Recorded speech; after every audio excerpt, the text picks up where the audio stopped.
Diyos naming mahal, salamat sa iyong patnubay at paglingap araw-araw.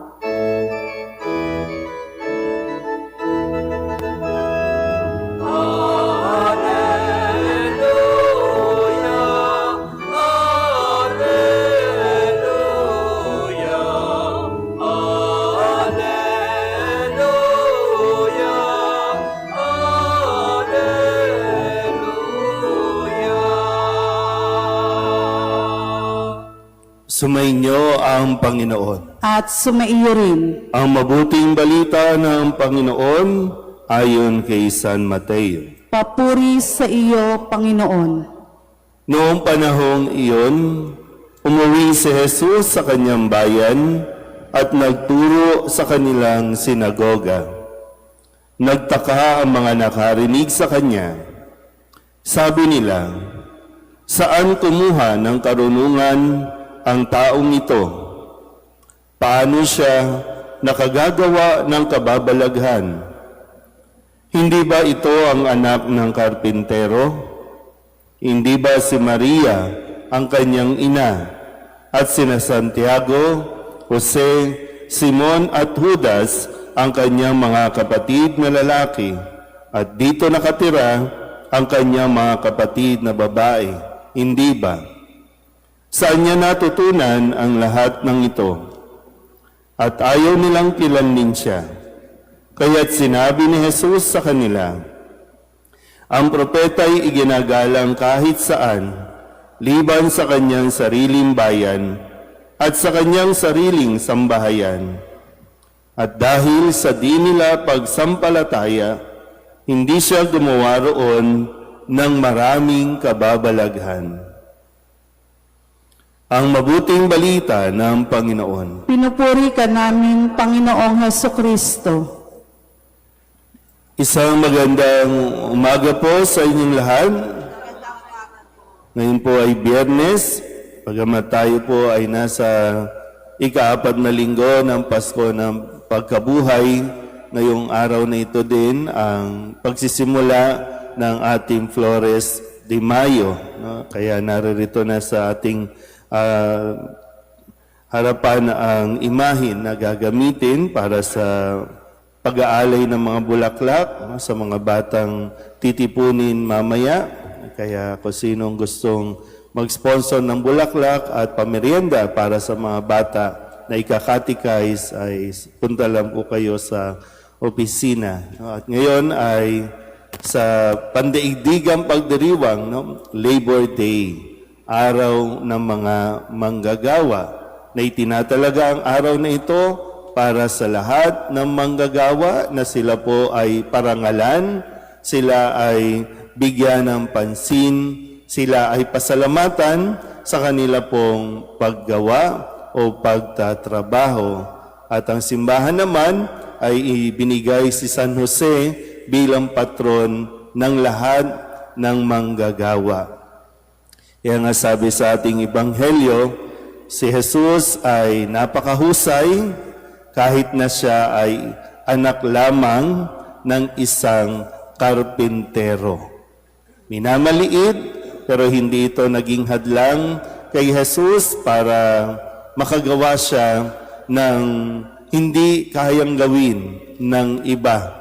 Yung na dito ay patuloy na kini-question si Jesus kung kaya nahirapan silang tanggapin at kilalanin siya. Pero maganda ang mapagnilayan natin na sa lahat po ng mga nagtatrabaho, meron pa ba dito? Sa lahat ng mga nagtatrabaho, sa lahat ng manggagawa, deserve ninyo ang magpahinga. Sa mga hindi nagtatrabaho, tama na ang pahinga.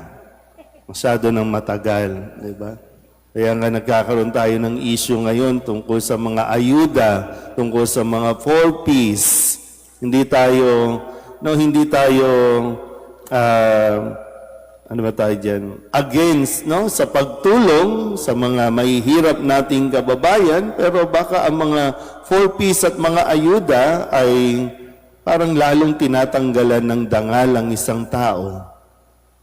Kasi sa unang pagbasa, ibinili ng Diyos, matapos niyang likhain ang lahat ng bagay, matapos siyang gumawa, ibinilin sa tao ang pangangalaga na ibig sabihin, magtrabaho ka, gumawa ka, at pagkatapos niyan, magpahinga ka. Kaya lang ngayon parang, di ba, minsan ginagamit natin na dala ng kahirapan, walang magpapahinga. Lunes at kahit linggo, magtatrabaho. At yung kala mo maganda, no? No, May 1, Labor Day. Wala dapat magtatrabaho, pero may magtatrabaho. Kasi nga, sasabihin natin na, oy, double pay ngayon, holiday. Pero kung sa isang banda, titingnan mo, hindi ba pang-aalipin naman yan para sa mga manggagawa na pinagtatrabaho pa na dapat pinagpapahinga? Pero yun nga lang, seemingly, oy, may kita tayo sa araw na ito. Yan lang yung mga business-minded, sayang ang araw na ito. Huwag kayong mapapahinga kasi maraming tao ang darating. Holiday eh. Maraming pupunta sa mall, maraming pupunta sa pasyalan. Kaya yung iba, imbis na pinagpapahinga, pinagtatrabaho. Pero tandaan niyo po ha, kasi ako din naman, naranasan ko pong magtrabaho ng 10 taon.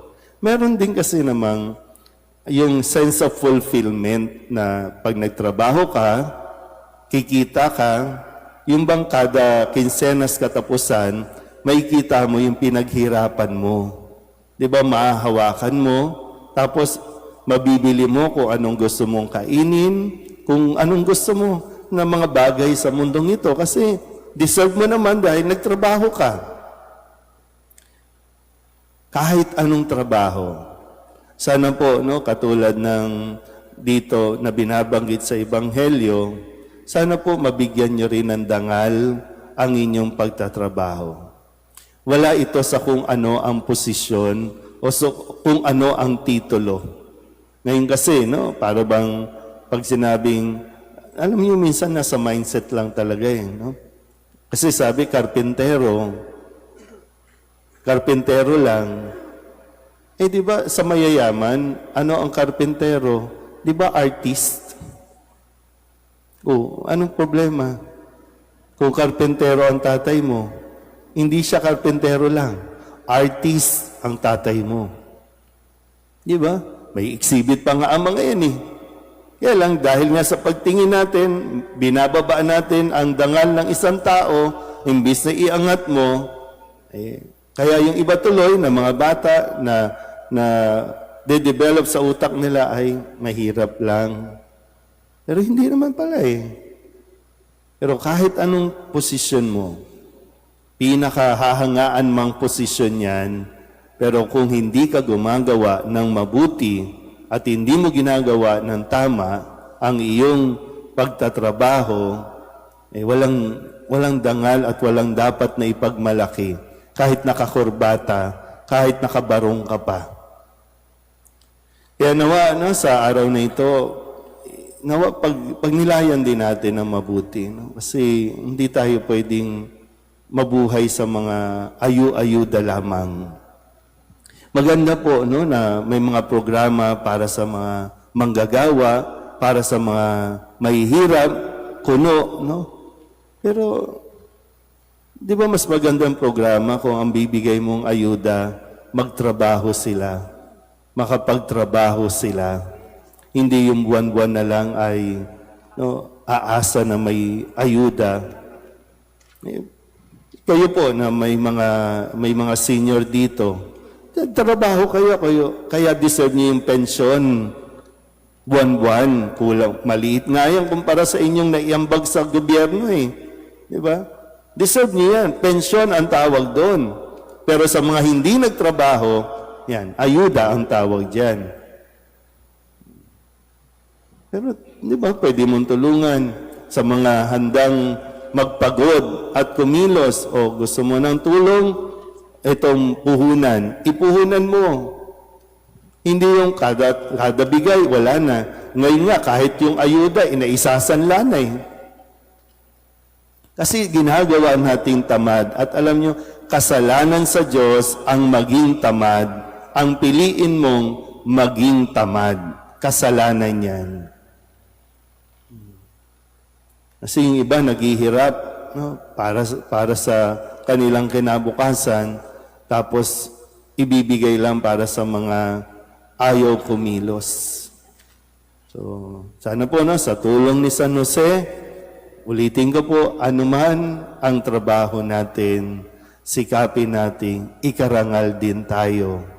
At hindi hadlang ang kung anong uri ng trabaho na sa tingin ng komunidad mababa, na para ikaw ay maging matagumpay, para ikaw ay maging mahusay at mabuting tao. Amen.